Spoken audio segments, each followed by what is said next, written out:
Our firefighter was Dylan Brooks Rodiek. He became a firefighter March of last year. Prior to that, for 12, 13 years, he'd been a teacher and a coach. Had made a decision to change careers. He liked to be around people, he liked to help people, and so he worked very hard, made it through the academy. He went to the Firefighter Academy in Buda, Texas. Went to work for Jollyville Fire Department. Jollyville was a small 12 square mile, one station department, literally encased or surrounded by Austin, Texas. He really enjoyed the work, the lifestyle, the camaraderie, and being with his fellow firefighters. His family, he loved his family. That's one reason he decided to be a firefighter, because being a coach, he worked Friday, Saturday, Sunday, all day. And he said he had these two little girls that really loved him, and they wouldn't love him forever because they're going to high school, and then, oh gosh, you know. So he really wanted to be home with them more than he was as a coach.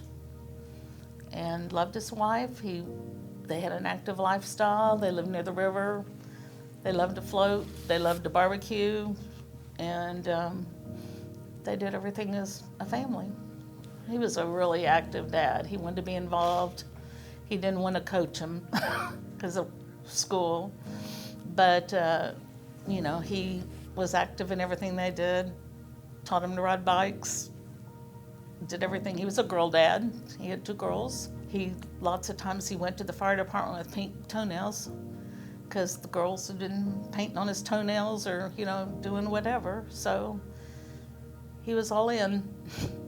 He was fun-loving. He had tons of friends, and his roommates, it's kind of interesting. He had these three boys roommates. One of them lived next door to him, one of them lived down the block, and one of them lived in the next neighborhood. And these three guys that are left are, you know, the best of friends, and they still are. In fact, they had Arthur over the other night to watch football and tell Dylan stories. You know, just, he was always kind of the life of the party. And, you know, just, his wife always said that she never could plan dinner for their family because he always had at least 6 others at the table. Oh, by the way, so-and-so and so-and-so are coming over. So he always had a group. Well, and that'd been going on since high school because, you know, I had a friend that was in the food service business, and he had these hamburger patties that were frozen, and it came 50 to a box, and we always kept a box of those in the freezer because we never know who's going to show up for dinner. He had a lot of friends. He was outgoing. The chief at Jollyville, who only knew him for a short period of time, one of the things he told me, he said, Dylan cast a broad net. There were over 400 people at his memorial service. It was at a bar. It was at a bar, and he wanted wings and pie And pizza and beer. And that's what he had. Ironically, he'd had a conversation with his wife several months before this happened. He said, you know, they'd driven by a cemetery. He said, I don't want to end up in one of those places. And he gave her what his wishes were. So the other thing we kept hearing was that people would say he was always the bright light in the room. And so when it came time to transport his body to the funeral home, they did this motorcade from Georgetown, Texas to San Marcos, down I-35. And it included a variety of first responders, DPS, sheriffs, local police, the whole 9 yards. And we got kind of short notice, but we basically stood on an overpass on FM 150 over I-35 in Kyle, Texas. And this procession passed us. And then we in turn followed to the funeral home, and they did this thing called a wall of honor, where all the first responders lined up as they brought him in. Following week, we did a celebration of life. And there was a place down the road from where they lived where him and the coaches used to get together for happy hour and stuff. It's called Buck's Backyard. I told all of his buddies, what he told him was that he would have been so proud because he shut down one of the busiest freeways in Texas and filled his favorite bar To capacity, to capacity. So he was bigger than life. at least to us and his family. And the other cool thing he got to do was he has a brother that lives in California, and his brother had had a baby. Him and his wife had had a baby, and so he got to go to California the month before he died and got to meet the baby, and we have some, really great pictures of that. So that was really special. He loved kids, and babies, and so that was awesome that he did get to go do that. He worked at Jollyville Fire Department, and it's outside, literally What's the in chief's Austin. name? Chief Brad Landy is his fire chief, and we unfortunately got the call from his wife the morning that he passed away, and she asked us to come to the house. We were about an hour and a half away. We happened to be up in the area visiting, and so she said, "I can't talk about it. Y'all just need to come."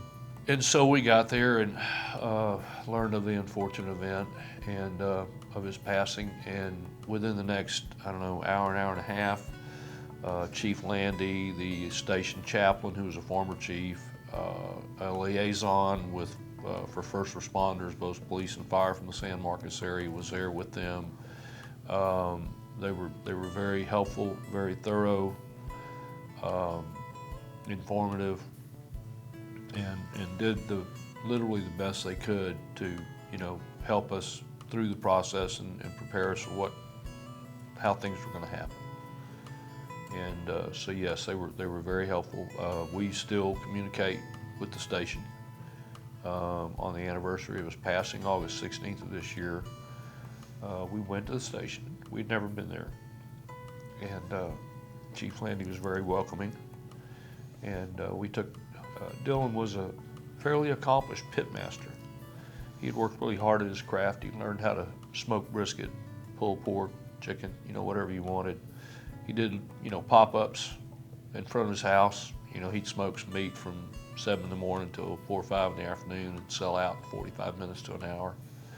And that day we took the station some brisket, pulled pork, all the sides and trimmings for them to enjoy. And our friends had gotten together, they wanted to do something, so they went out and bought gift cards from every fast food restaurant and restaurant you can imagine. And we had over like $600 worth of gift cards that we gave to all the firefighters there. They felt like it was Christmas.